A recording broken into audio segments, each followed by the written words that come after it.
Nandito si Badong Aratiles, guys. Nagsasalita na. Anong oras ang meeting natin, boss? Mula alas 6 hanggang umaga may meeting para suportahan natin ang ating mahal na Vice President Sara Duterte at ang kanyang mga kasama sa Office of the Vice President. Nasa kasalukuyan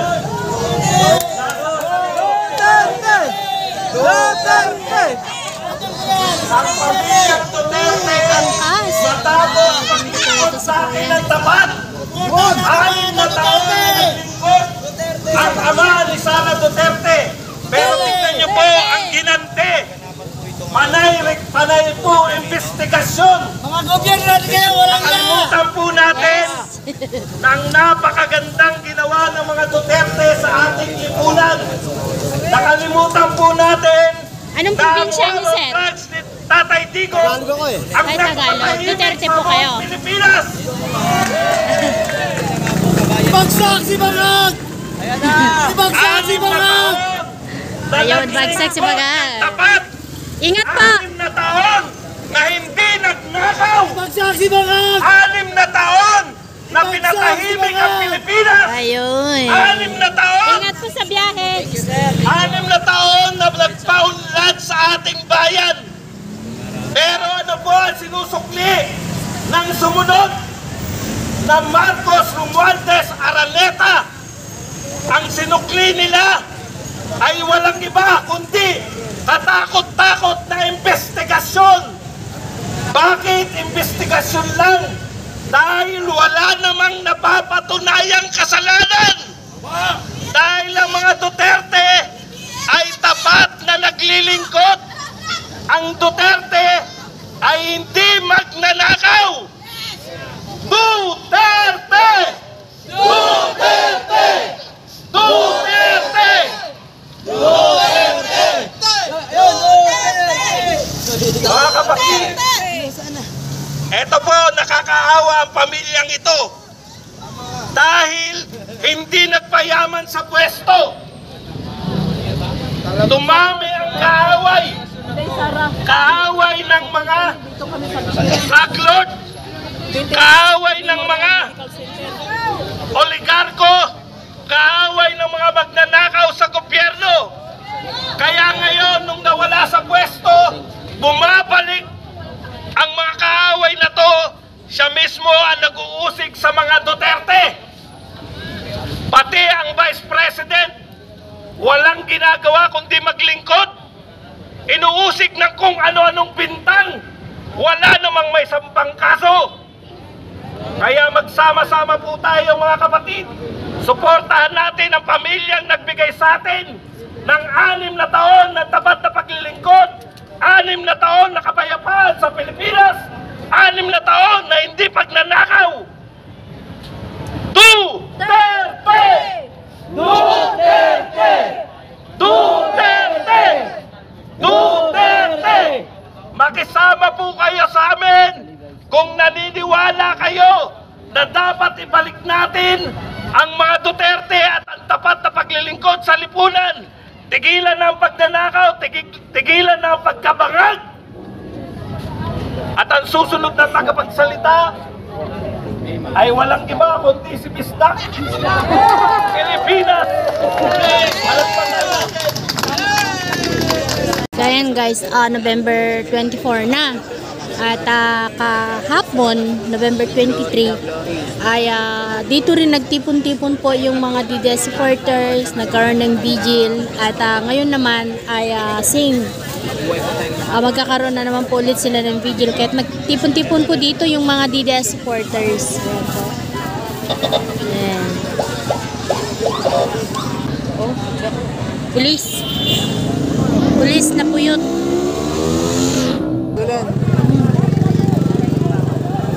Nandito para sumuporta kay simulat sa Paul Duterte. Hindi ka nag-Marcos. Wang, kay Lucano ka. Madina kayat ni Marcos. Sige, mikat kay Mili. Hindi yan. Hindi kayo Hoy. mili. Tatagap. Haanon, tata nami kayaton. Nabuyong na. Nabudol ka na isod. Ano nga baling 20 tibigas. Oh. Tibigas. Nabuyong lang di animal. Uyong. Uyong. Kat nagsangpot ka nung ay. Una, nasip pa kanan nga bang, nga bang ang tinayo nga han. Hay nga hay. Isa yan guys. Si ma'am, siya po yung sariling pumunta ho dito kasama ang kanyang mahal sa buhay upang magayag ng suporta kay Vice President Inday Sara Duterte, former President Rodrigo Roa Duterte. Nay, ilang taon na po ba kayo? 97 years old. 97 years old po si nanay, nandito ngayon, sumuporta. Bakit po kayo pumunta ngayon dito? 97 years old na po kayo. Tawagan na kayo lahat. Kayo ng Pilipino para simulan na natin. Isang linggo tayo dito.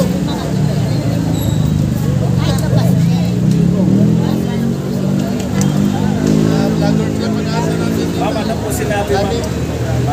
Ano po sinabi niya? Nandito siya, kasama yung pag-ibang kapatid. Na ano, kasi nga, sabi namin punta tayo kasi sabi niya, tingnan natin ang paligid. Gusto lang niya talaga suporta para kay Inday Sara, tsaka sa mga Duterte. Noong pa naman daw, Duterte na siya.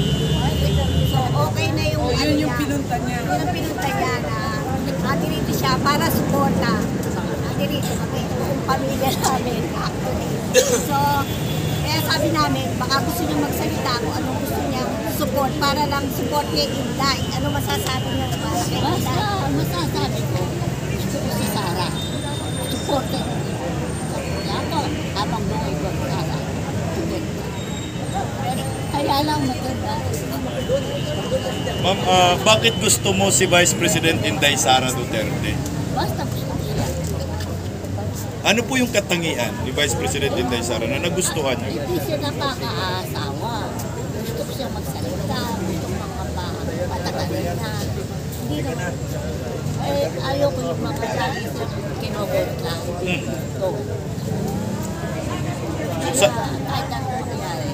Sa nangyayari kay Vice President Inday Sara ngayon, ano yung inyong naramdaman? Gusto ko banalo siya sa panalo. Tulungan namin siya. Yes. Maging ligtas man lang siya. And then, sabi nga namin, dapat talagaan natin kasi hindi natin alam kung ano mangyayari eh. Alam namin buong pamilya namin. Ang damdam namin, nakakanib si Inday, diba? Nakakanib siya. So, lahat ng gustong gawin nila, gusto nilang maalis sa pwesto si Inday. Yun ang alam namin. Gusto nila alisin dahil, alam mo mag-election, ewan ko ba, sabi ko nga parang namulog talaga kami kay BBL, kaayib siya. Sabi ko nga, dapat talaga, weekly, dapat naniniwala na kami talaga. Wala si Inday lang talaga pag-asa natin. Kawawa lang Yun ba talaga ang pinunta dito ni nanay? Oo, kasi natin, magkikita kami magkakapatid kasama siya. Bakit ganyan? Sabi namin, kaya ano namin, paano kaya tayo makakatulong? Sabi niya nga sa atin, paano gagawin natin? Sabi niya, ready namin itulong. Mensahe po para kay Vice President Inday Sara. Ano daw ang mensahe mo para kay Inday Sara? Ang mensahe sa kanya, lahat natin isa, magkakaisa. Walang magagawa si Marcos kung magkakaisa. Duterte, Sara. Pagka si Sara, mas magaling siyang maging presidente.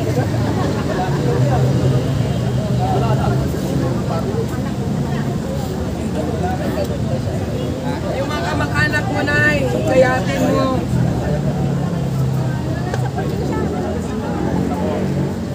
Mga dapat yung sabihan, mga kamag-anak. Ano po ang inyong panawagan sa lahat ng maraming Pilipino? Marami akong anak, marami akong ako, marami akong malugaw, 10 anak ko.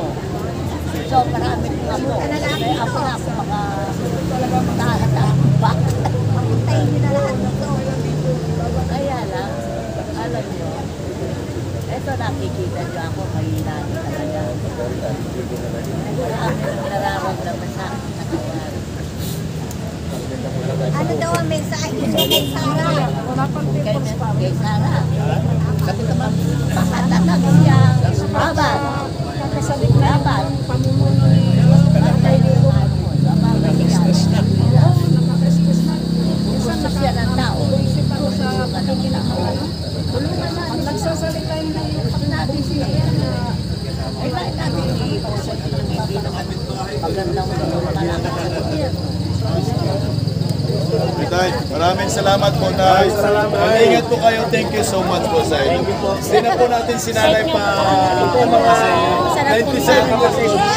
Malapit na mag-centennial. More years na. Duterte! Duterte! Okay, ang sigaw, Sara! Sara ang gustong isigaw ni Lola. Inday Sara Duterte! Inday Sara Duterte! Inday Sara Duterte! Hindi. Alright! So ayan guys, matanda na si Lola. Lahat ng mga kamag-anak niya ay nandito para ipakita yung suporta kay Ma'am Inday Sara. Ayan mga kamista, alam nyo, 97 years old pala si nanay. Isa interview ito. Hello ate, mga yung... Hindi, kakauwi ko lang at nakadating ko lang. Kakauwi lang, nakakarating lang. Kahamon kayo ni nanay. Ano? Sige, tuloy. DMR, magsipuntahan na kayo. Ayaw doon. Fans, idol, idol.